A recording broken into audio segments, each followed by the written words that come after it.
កុំថាឡាយមនុស្សសោយសោកាសូមបីទេវតាស្ថានទាំងអស់យំសោកបោកប្រានស្ដាយស្រណងលន់កក្រើកអស់ភពផែនដីទីទ្រូងនឹបពៀននោះអីលើមានស្ដោកតាំងនៅល្អប្រឹមព្រៃសំគាល់ទីដែលព្រះចិនស្រីនឹបពៀនលើដីកោសេនារាក្នុងស្ដោកមានរូបបដិមាថ្មកសាងយ៉ាងល្អគួរជ្រះថ្លាតំណាងព្រះសពព្រះសាស្តាស្ដោកស្ដឹងកាយាសែនអាសូ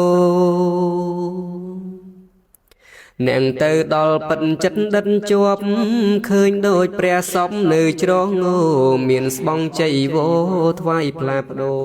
ទឹកនេត្រាហូនឹកព្រះអង្គ